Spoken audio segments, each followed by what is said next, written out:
If the numbers look the same, then we have to pull the plug. I just want everyone to be motivated, you know, like as hyped up as I am.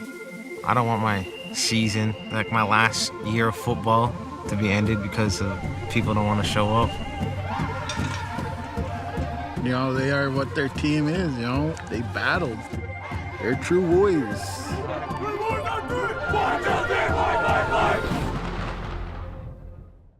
All right, hey guys.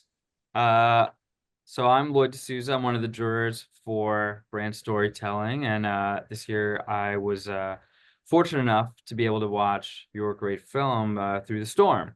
I think it was, coming from my role at Condé Nast is I oversee all digital video, commercial, editorial, and consumer, and obviously have through that a relationship with our film and TV team. So this film immediately resonated with me because it reminded me so much of what we do with Last Chance U, our football show on Netflix. And so I saw a lot of similarities in something that translates of like just the sports story of, players that have this dream that, are on losing teams, but want to put in the time because of passion of a sport to become bigger. But then what your documentary did was really dive into, these human stories, especially about this reservation and the people there. And the way it was told was just incredible. So I want to, in that vein, kind of toss it to you guys. With every documentary, how did you guys find the story? How were you drawn to it? What were you looking for? And then more importantly, like why this team? Why these subjects? And how did you guys work together to pull this specific story together for this short? I'll toss it to you, Charles, first. Yeah, I'll start. I'm Charles. I'm one of the co-directors of the film, and this is one of those times where I just stumbled upon a really amazing article in the Star Tribune by Chip Scoggins. And it was a piece about Red Lake, about the Red Lake Warrior football team, about sort of how this team hasn't won a game in over 20 years, but their spirit was still undefeated, and the photography was beautiful, and the writing was incredible. And I just felt like there was more to dig into, and it would be an amazing story to be told in another format. And so I went out on a limb and I reached out to the coach, Coach Nolan, sent him an email, and a few days later I heard back from him. And so pretty much right away, within a week, we flew out there, and me and just one other, our cinematographer, Leo, the two of us just went out and kind of did a discovery trip and spent some time on the reservation, spent some time with the coach, with the kids. And when we came back from that, we cut together like a little sizzle, and we quickly realized we needed to assemble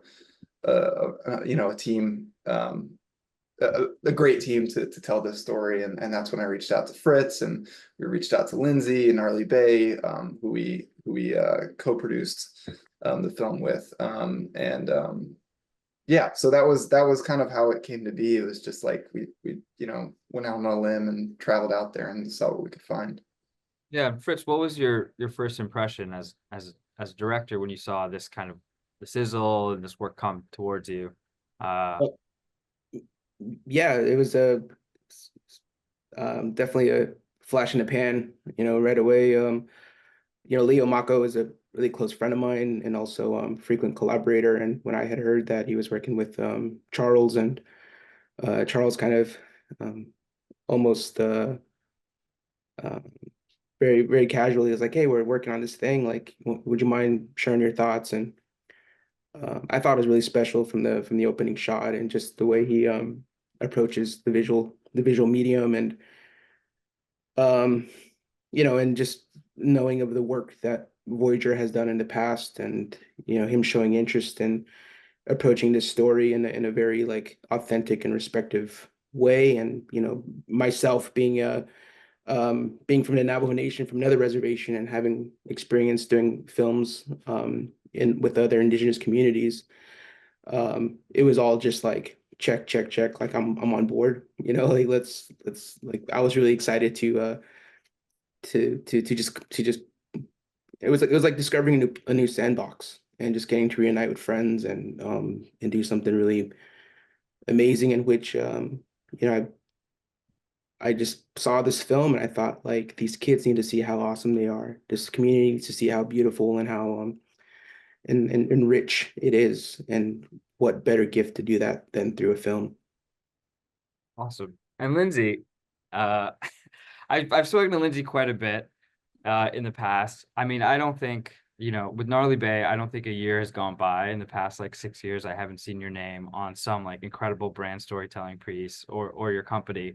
So how did you guys get involved in this? How did you bring sort of your magic touch towards the production and pulling this team together to get this done? Yeah, well, thank you for saying that. It means a lot. To be honest, I've always been a fangirl of the team at Voyager, and I've been familiar with Fritz's work. He did a gorgeous mountain biking film. So all of these folks were on my radar. And when they reached out and had this beautiful sizzle and a deck put together, and we're like, we're shooting this out of pocket. We're making this film. It's going to happen regardless.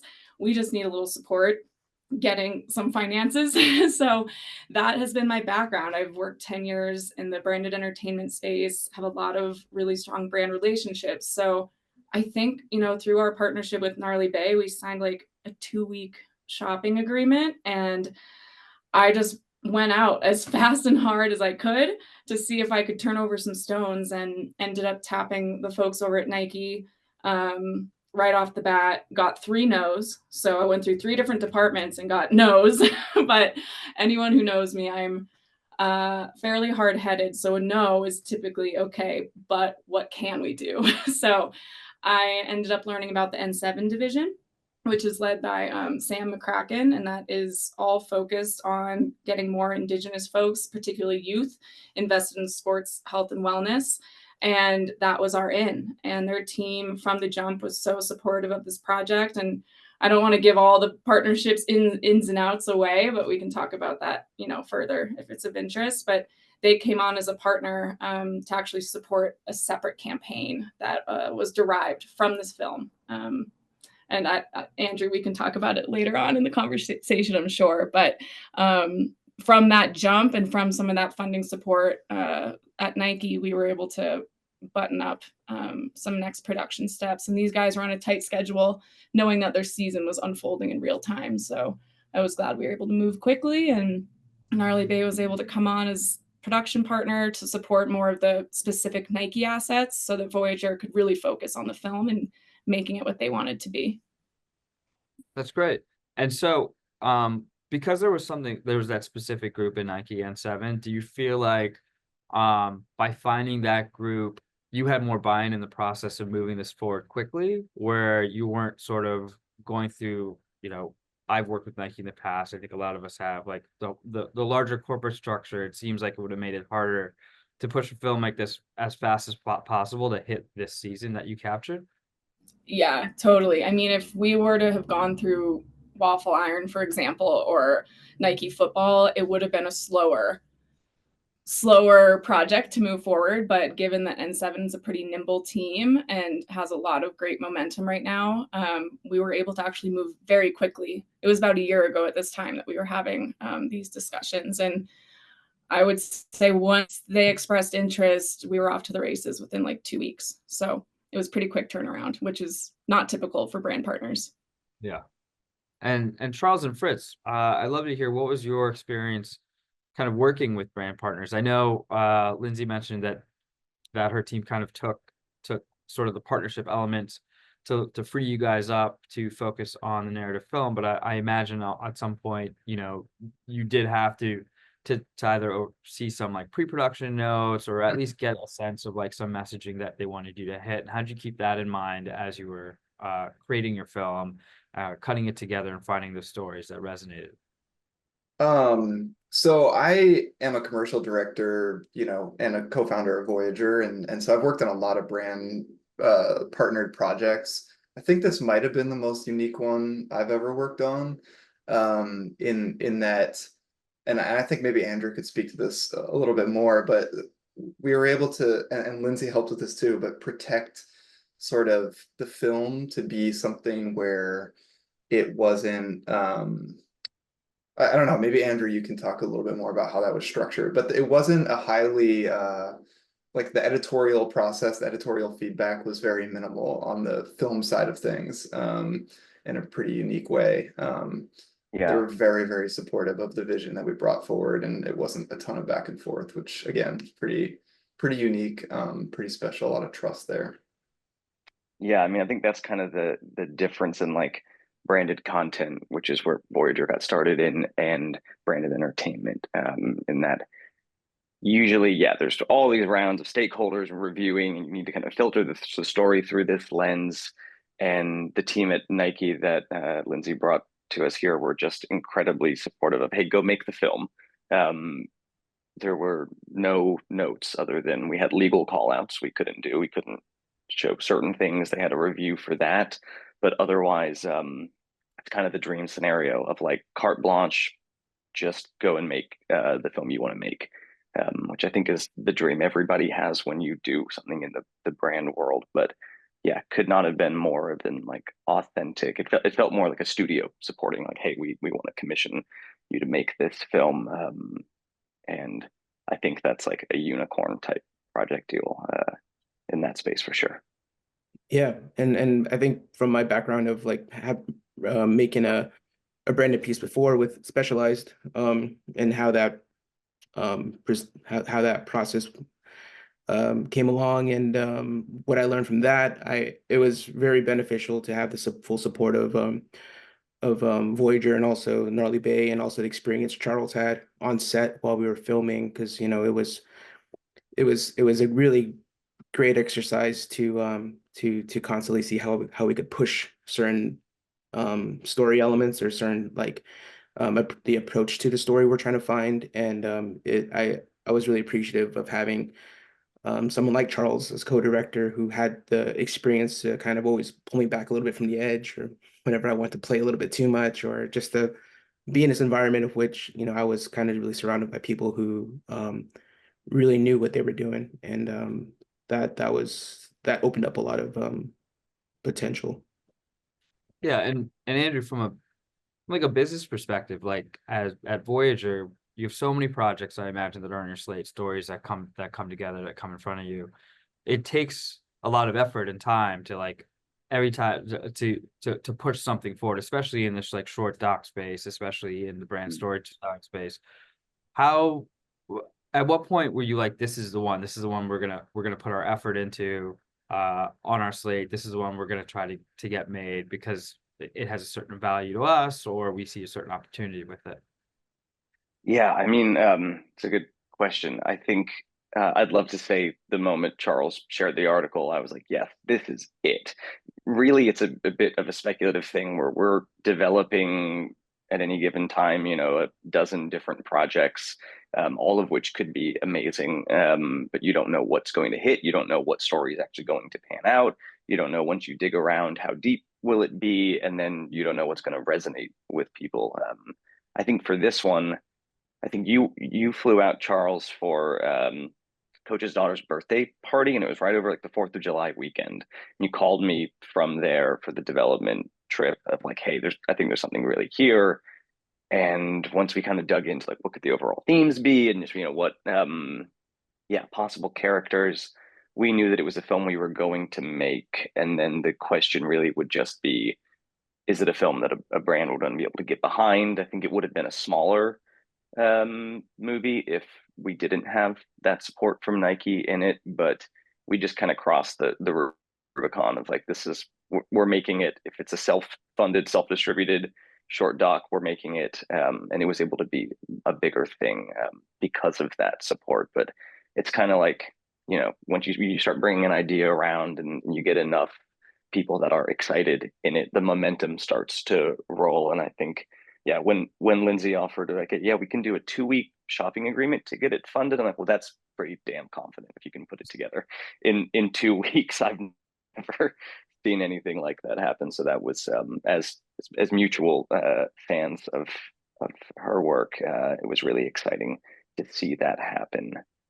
Yeah, I think it's pretty rare in my experience where you can upstream navigate. Like, we've got an idea, we're going to pitch it to a major top tier brand, get it adopted, get it sold through, and get it made all within the period that we did. It's usually there's an existing framework, or there's an existing brief or idea in place that you're trying to navigate. But this was really just kind of like swimming upstream with no resistance. Yeah. Yeah. I don't know. I, It's been a great one. On that, I, oh yeah, go ahead, Fritz. oh yeah, I was gonna add in, like, even as I think back about being on location and filming, like, along the way, I think it was even a little up in the air about about how things were gonna unfold with Nike. But I think with that, there wasn't that pressure of like, well, this is gonna be a Nike piece, so we need to ensure that we're kind of making the story like this or that.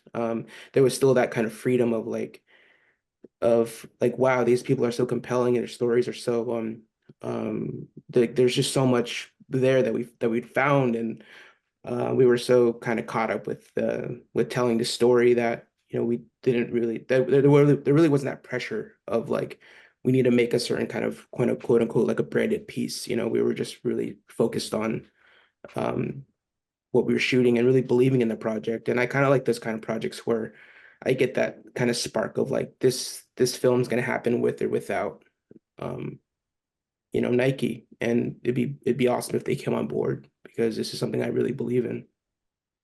Yeah, and Lindsey, jumping off that, Yeah. like the 2-week shopping agreement, how much of like your decision to be part of this was that you felt you can get a brand involved, and how much of it was that you wanted to, just based on the subject matter?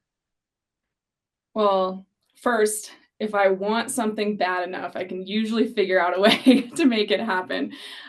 So passion is always like the number one indicator for me. And I knew right off the bat, this was a story that I was excited about. When I hopped on the phone with anyone, they saw 110% of my heart on that pitch call. So I knew if I didn't have that energy and charisma for the story, there was no point in even shopping it. So that was the only reason we could sign on to a shopping agreement. First and foremost was the power of the story, and then of course the people behind the story.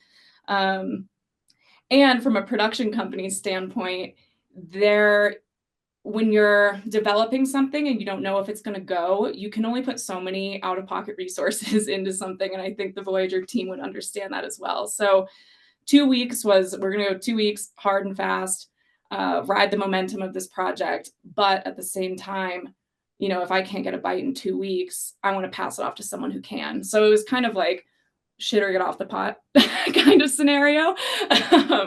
And luckily it worked. And, when Fritz talks about having a lot of those creative freedoms and liberties with the main film, in part, that is due to the financial flexibility that we gained by working with Nike, but also, we structured a whole asset package specific for their N7 team that lived separately from the film that they could then use to promote their work at N7, but also promote the film in tandem. So we specifically created those assets strategically so that it wouldn't cannibalize our longer, 22-minute piece, but could actually work in tandem. And there's all sorts of legal, I think, parameters you have to work within. Like our main hero asset for Nike had to be 4 minutes or less, I believe was the end runtime. So yeah, it was a matrix and it was moving very quickly. And I think we were premiering at our first festival, 4 months later? Yeah, from initial pitch to finishing. So it was pretty cool. Wow. So I'm going to move on to some of the storytelling aspects of this. I think, the first thing, I think this is for the directors. The subjects that are in there that you guys focus on, it's like two different sides of very hard subjects to tell a story about. One, you have this coach who is carrying so much like grief and trauma with him, and to be able to get him to open up and earn that trust, to bring him home to the family, bring him home to open up around you guys and be able to talk about that. And also you have the other subjects, which are like teenage boys, which notoriously are very hard subjects to film because they either close off or they try to hog the camera. And it's very hard to get like authentic storytelling out of those subjects in documentaries. How are you able to earn the trust on both those sides and balance that at the same time in telling these stories? Mm. Do you want to start with that one, Charles? Sure, yeah. It was very difficult. Fritz, why don't you start? I have to cough. I'm sorry. Okay. I have a flu. Honestly, like I, I think going to another indigenous community, like I grew up in kind of rural Arizona, and so I think like seeing the I definitely have a really strong love and affinity from where I'm from and the culture and the people, and I've kind of like tend to look past a lot of the afflictions that are happening to a lot of indigenous communities. It's almost as if someone who I also live spent a lot of time in Oakland. Like I love Oakland. And I remember like when my mom came to visit, she would say like there's so much like graffiti and street art, but I'm like it's beautiful, but it's like it's something I don't look at because I live there so long. And so going to another reservation and seeing like I mean when you first drive into Red Lake, the first thing you see is a juvenile detention center. And then after that you see the school. So just by optics alone, it's like, wow, this place is such at a disadvantage. But what I did see was just like the trees, the beautiful trees and the forests and the landscapes was wonderful. And that's kind of what I really was excited about approaching this film was like, what can I show differently? You know, like we're still examining something that's full of like blemishes and has like all these complexities and these faults, but that kind of gave me the authority to like look at it from a different perspective and really kind of focus on the things they're really holding on to and the things that I found certain types of connections to. And whether that's you know how people process grief or how people navigate living on a reservation and also living in a world where we kind of are pressured to buy a new iPhone every year. Like there's these conflicts um, within myself as an indigenous person living in now, I guess, if there's a better way to say that. Um but I just was just taking my own perspective when I approached this and knowing that I didn't want to go to this community and say like, hey guys, I'm also native, so that gives me like the right to tell your story. And yeah, like I felt like that would just be really a ridiculous way to approach it. Instead, just to go there and listen, just to go there and make these connections. And that was something I really appreciated with Charles was we'd show up and we wouldn't even film sometimes. We would just show up and hang out. You know, we'd make dinner dates with some of the families and just like hang out with them and build the connections there. Because after I think after a while, the community, as tight knit as they are, they eventually knew us as like the film crew. Like they would the kids in school would call me the camera guy. They say, "Hey, camera guy," you know, like one little kid would always run up to me and say, like, "Hey, camera guy, you're walking around filming people again," you know, and it was just it was fun to kind of build that community that trust with them and to know that that's such a really and you know dealing with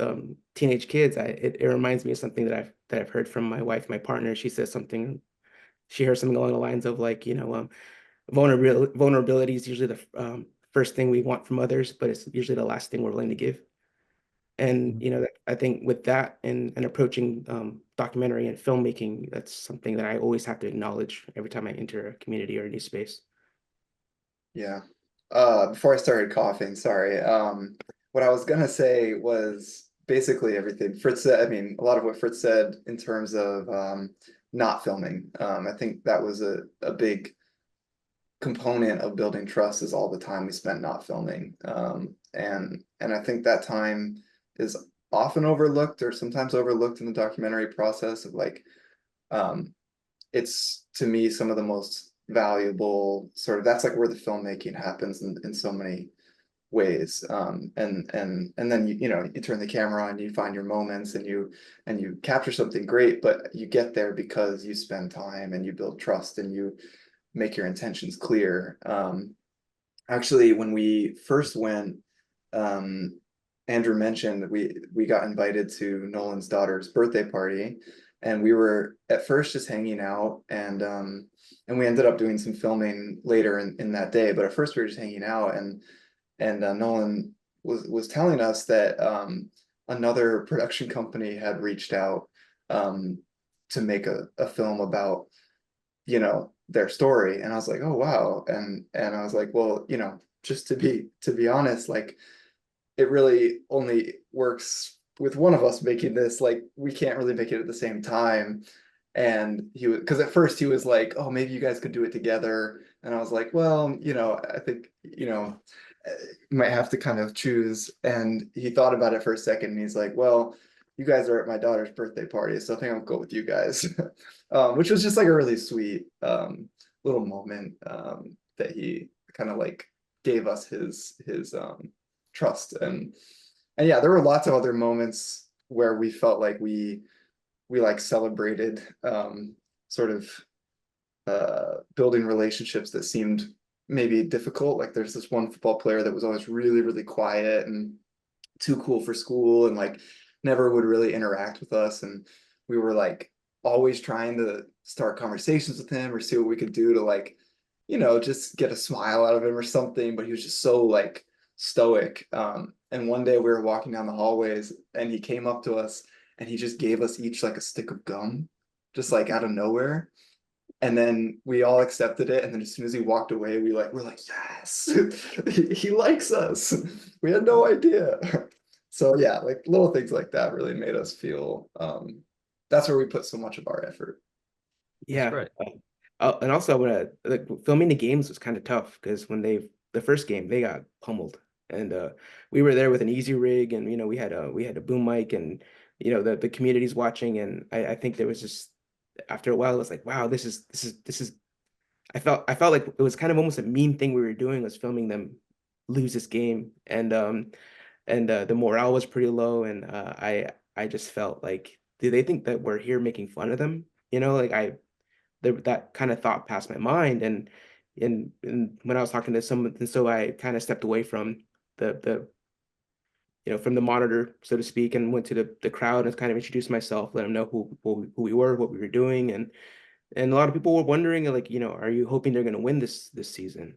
And I think that that's kind of what brought in these thoughts of like, you know, what story is it that we're trying to tell? Is it this like conventional sort of narrative trajectory of like, you know, is this going to be the year? You know, is this like a bad news bears type thing? And that's kind of where that only strengthened this drive to create a story that focused more on the community, on the players itself, of like, that's not really what this film is about. It's about how people continue to show up anyway. You know, they're standing out in the rain with like Pendleton blankets and like just out there supporting this team. And that's really what I wanted to celebrate was, Yeah. you know, I think even in this day and age, going back to N7, you know, and like in a lot of these indigenous films, they tend to talk a lot about resilience, you know, to the point to where it becomes almost a platitude, where it's like it you know, it just becomes a word you say, resilience. And to me, like this film and this story about mental health and about continuing to show up and support your community no matter what, like this, I felt this was my own exploration of what that word means, and how this community speaks to that. Yeah, I think that's what's great about the film is it didn't try to become like a Bad News Bears. It was about, and maybe this is why Nike liked it. It was about the value of just sport in general, and how it helps build a community, or how it helps build resilience in an individual. I guess this is a question for all of you guys, because you're part of the whole process of making a film. Is something about short docs is there's sort of only two needles you can thread. One is like focusing on like really going in on like one individual in a story, or two, trying to tell like a larger story in a small amount of time to make an audience feel immersed in that space or that time. And you kind of have to pick a direction at one point, knowing that like once you commit to that direction, like that's it. With the amount of time you have to produce something, which, you know, we all know with short docs, there never is enough time, there is never is enough money. So you make this decision and you go with it.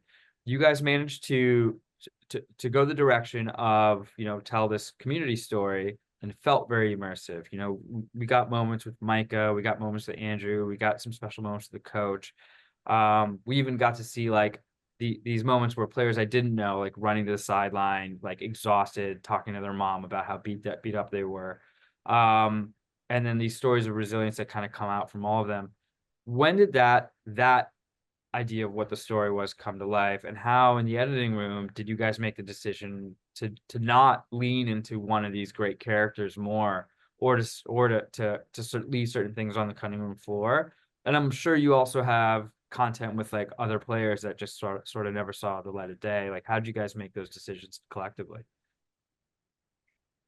Um, I would say, well, I wanted to shout out our editor, Nico Frank. She did an incredible job threading together all these different needles and making it feel intimate, but at the same time have this larger vision of what the story could be on a grand scale and a micro scale. And yeah, I mean, she's incredible. So that was a huge part of it.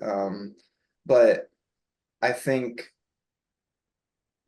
one thing that was really difficult was knowing that, like, we were constantly thinking about how the kids would feel when they saw the film. Like, we didn't want to just tell one person's story and then the rest of the players be like, well, was my story not good enough or not, important enough? But then on the other hand, it's a short doc. We can't tell everybody's story. And so we really tried to do our best to identify people that were really compelling, that we really connected with, that wanted to be involved in the film, which showed, interest in being involved in telling their story. But then also find really subtle ways to involve other players and make it feel like a team story. And Fritz always said to me throughout the filmmaking process, like, he wanted to be sure that this film was a gift back to the community. And so I think that for all of us that put this lens on the project of like, let's think about what it's going to feel like when we screen this for the community. So I think for me, that was always a thought in my mind. Like, anytime we focused on someone, anytime we made a decision, I was thinking about that screening, which we did end up doing, and it was great. It was a beautiful, beautiful day. But yeah, so I don't know if that answers the question, but it was a lot of like not just thinking about what's best for the story, but also thinking about what's best for the people that we came to really connect with and care for. I think there was like even some talks, while we were making a film of like, wow, this could be something larger. This could be episodic. This could be something larger here. But there's also something really sweet about it being like a short, this beautiful short that just creates this mood and this feeling, very almost this kind of like nostalgic fall time, beginning of the season. Like, in the summer, kids are growing up and moving on and becoming young men and leaving this childhood behind, and this nice little piece they can kind of look back on and watch with their families as when they get older. And so I think I've always loved that. We were at another festival and we got asked about, what it is about short films that we really love. And I do think that short films are kind of like Halloween candy, so to speak. They're like little tiny nuggets that you can enjoy multiples of, and kind of get this really strong sense of a story, nice and compact, and it's very rewarding. And I love that this film exists as a short in that. Andrew and Lizzie, love to get your thoughts, as you guys were seeing this edit come together. What, like, if there were any points you were like, drawn to someone more, or you kind of saw like the community picture come together and felt like this was really good. Is there anything like when did you feel like, as producers into this project, working with these directors, it really started coming together in the edit? Yeah. I remember seeing an assembly cut. I mean, we went in kind of with a really loose approach. Like, there was not an outline. There wasn't really a 3-act structure or any of that. It was kind of just, we're gonna go and get what we get. So I wasn't able to be in the field for the shooting. So the first I was seeing anything was like the first assembly that Nico turned in. And one of the things that I've always admired about Charles, is why we started Voyager together 9 years ago, was his dedication first and foremost to like earning the trust, the subjects that put their trust in him, kind of reflecting that back in the work. And it was clear before we even really had a sense of where's the story going, what's the narrative, that like yeah, this is a film that is a celebration of the community and of the place that's there. And there's something nice about kind of being freed from having to create artificial stakes of conflict in the story. Of like, it doesn't have to be a, you know, oh, can they make it? Will they overcome the, you know, the years of losses? You don't have to kind of enforce that structure on it by being a short, and by being this more community driven film than a single character story. So it really you know, for me was kind of like, I'm going to stay out of the way to a certain extent and just watch this yeah, go through the rock tumbler and refine. I've never been so happy to have had like less of a finger on something. Yeah, it was very rewarding. Yeah, I was certainly more involved in the Nike specific assets and then the distribution strategy side of things, but I remember seeing the first rough cut of this and just being so drawn to Coach Nolan's story arc, and then the healing journey that took place with him and the teammates. And I just thought it was really beautiful how, yes, he was supporting them as coach, but they were also supporting him in ways that you can't see at face value, but when you really sink into the film, that was like the emotional journey that just like stuck me right in the gut, and it was really, really beautiful. Right. And on that note about the distribution, I think one thing I think that we all see sometimes with brand funded films and brand films is they get made and it's kind of an afterthought of like, oh, we'll find the eyeballs after the film because the film's going to be great. You've done a very good job, Lindsey, of like always thinking distribution first. Like, let's find the audience as we're making this film. How did that come together in partnership with Nike? How did Nike help support finding those eyeballs for you? And then, you know, and I guess Andrew and Lindsey, how was the overall film festival strategy cut? How did that come together for this? And how's that reception been? Andrew, do you want to talk more about festival distro, and then I can hop in? Yeah, sure. I mean, the one of the things that was really important because when we made the film was kind of freeing it from not just going up on a YouTube page. I mean, I think to your point, Lloyd, like so many projects that are in the branded entertainment space are just put out there in the world, and it does a disservice to how special it is for a brand to get up behind a film just to do that. I think we're at large, as brand storytelling is evidence of, seeing more of a shift to brands as new studio models for filmmaking. So with our festival strategy, I mean, really we wanted to play as wide as we could. It was really important to premiere in like a doc community. So the Big Sky Festival premiere was really great for us. And fittingly, I think this Thursday we're playing Doc NYC next. We've had a really lovely run targeting festivals where some of us were alumni. And Fritz had played Big Sky before. A lot of the fests we were returning to with this new story, which is really exciting. And a lot were ones that we hadn't been in before. Just like the caliber of the film opened doors for, I think for most of them, at least one of us has been able to be there in person, which I think goes a long way. And in fact, with the Minneapolis International Film Festival, they put together a special screening for the Red Lake community as part of the festival, which was just awesome. Yeah, there's been a really strong reception. And I think Nike allowing that to happen largely because of the deal that Lindsey struck with them with the ancillary assets, just allowed the film to have as long of a run as it did, and some great distribution outside of festivals, which I think Lindsey can talk about.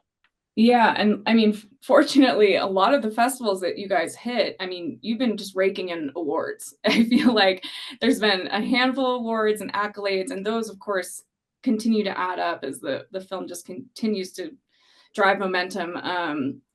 And then Nike also played a pretty hands-on role supporting the team after the making of the film. I know there's been some support with facilities and equipment, fostering a closer relationship with the Vikings team, the NFL team, right there in Minnesota. And then Nike actually had the team out to HQ. And Fritz and Charles, were you guys at that event? Yeah, it just seemed like a really special event to have the boys and coach out there. And I mean, Nike HQ was just like an epic place to be regardless. But, you know, continuing the festival run and beyond that, we really did want this to have more of a premium entertainment feel, but also not lose its validity within the sport space. So shopping it to streamers is an ongoing conversation. Looking for someone to hopefully acquire the film would be definitely a top goal. We did work out a deal with the NFL Network. So this November, it actually streamed for a limited run with the NFL Network. And they were super supportive of the message of the film, promoted it across their social channels.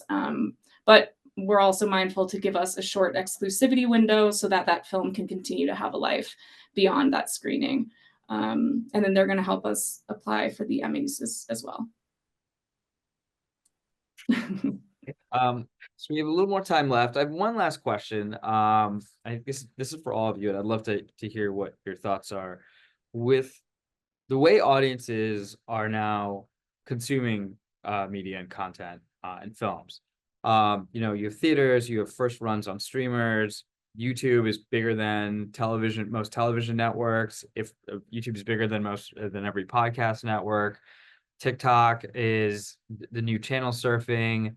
And Meta is always going to be dumping money into content and trying to maintain audiences within their platforms and keep them there. How do you guys see, short docs being part of these ecosystems? How do you see them playing in a little bit of each, and the importance of short docs? It's interesting. We recently had an Academy screening here for some of our New Yorker shorts, and one of the directors, Kimberly Bell, who's a long form feature director, she had a short and basically said the way she sees audiences now, she's going to be making a lot more documentary shorts and thinking less about documentary features. How are you guys thinking about that, both in your businesses, but also as artists? Yeah, I mean, I can start off with that one. Doc Shorts was the foundation of Voyager when we started, and we were able to parlay that into the branded content space when that was the Wild West back in the mid 2010s. And although we've moved into the commercial and the long form world, I see a big resurgence in it. We have more short docs in development, in post, making the festival round than we have in years. And that's largely because of appetites for the content. I mean, I think 10 years ago, your average film watcher, average audience member was less engaged with documentary content than they are now. It's much more prevalent, and even across, whether it's TikTok, whether it's YouTube, whether it's the major streamers, I think you're seeing a growing trend towards people wanting to engage with meaningful, compelling stories. I mean, I'm shared stuff from family members who have no connection to the industry whatsoever. Oh, I saw this really cool documentary on YouTube. You got to check this out. I think it's a great time to be doing that, especially as the funding landscape for long form documentary continues to stay in free fall, and no one really knows what the way out of that is. A short doc with a smart team can be made very effectively, very efficiently, and as we were seeing with this, has a great potential to really find its audience out there. Yeah. Just to second that, I would duplicate this model 10 times over. Because you can truly activate a 360 campaign where story is still king and story stays intact. And in order to have that partnership and actually have it be successful, your first conversation needs to be with the brand partners to understand their goals, and they need to understand your goals as a filmmaker. And that takes push and pull and give and take, and you finally find that beautiful medium, which we were fortunate to find in this partnership with Nike and our partnership on the back end with NFL Network, like this film truly will have the chance to continue to do great work because we had that flexibility built in with those partners. And we learned in the process what assets they need to be able to check their boxes at the end of the day, because there is a world we play in where there is a financial exchange to get these projects made, and that those brand executives, they have higher ups that are creating mandates for them as well. So having that two-way discussion early on, knowing what they need and what you need as a filmmaker, I think is step one. I'll just quickly say, there's a part of making short docs that's also just like very practical and satisfying. I've directed a feature doc, and it was, I mean, it was an amazing experience, but it was 2 years of production, and it was a huge drain emotionally and in every way imaginable. And Andrew and I are running 2 companies, and we're doing a lot of different projects, and there's something really amazing about how you can find a story and you can fly out a week later, and within a couple of months you can complete something that's really meaningful and impacts people, and has a real has real value. And for me, I think I'm just really drawn to that at this point in my life and my career. It's hard to imagine. I would love to do more features. I love making features. But at the same time, just from a very practical perspective, making short docs it feels a little bit more sustainable at this moment. So yeah, I really love them for that reason. Yeah, and I feel really fortunate in like the projects I have been a part of. There has been a sort of very unique situation in which we're able to premiere at festivals and allow it to reach those audiences and have it and then eventually move on into to live onto more of a conventional space like YouTube or Vimeo and have it reach those audiences as well. And I know that a lot of projects are not really afforded that that privilege a lot of the times, and so I'm definitely really thankful that my films have been able to do that and to see how they resonate in those spaces. And the kind of conversations they create has been really awesome. So I definitely would love to keep continuing doing that with short documentaries. I also love that short docs tend to screen in blocks at festivals, and so more eyes get on to these films. And because I'm just so afraid of making like a feature-length film and have it premiere and no one shows up because it's at a festival and no one shows up to see it. But if it's part of a shorts block, then it has more chances of being seen. So I definitely enjoy making shorts. I creatively, from a creative standpoint, I always imagine it on this big screen. I'm still one of the old school folks who are still trying to get used to seeing things cropped in a vertical aspect ratio. So I'm still coming around to that, but I definitely want to ensure that I'm embracing like whatever it is that however people are consuming the media. I'm just hoping that I can add something that that people can enjoy. Awesome, guys. Well, thank you, Andrew, Fritz, Lindsey, and Charles. This has been great. The film's amazing. I loved it. I watched it like 3 times. It's like right up my alley. I think that's why I've been such an advocate for it. But I also think it's like I said, it's a hard thing when you make a short doc to pick a direction to go, because you could get it wrong pretty easily, and you guys got it right. By telling this like really immersive community story. So well done. What's your favorite part? I'm curious.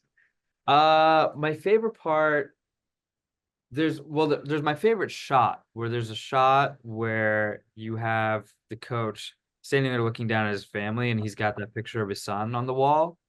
That like hit me really hard. Where it was like it said like my son, my life. And then my favorite part was that moment. It was near the end in the locker room when his son's friend is sitting there talking about wearing his jersey number, and you kind of go back and forth between like childhood footage of them playing basketball together and him talking about like what the number means to him. That's just stuck with me. Cool.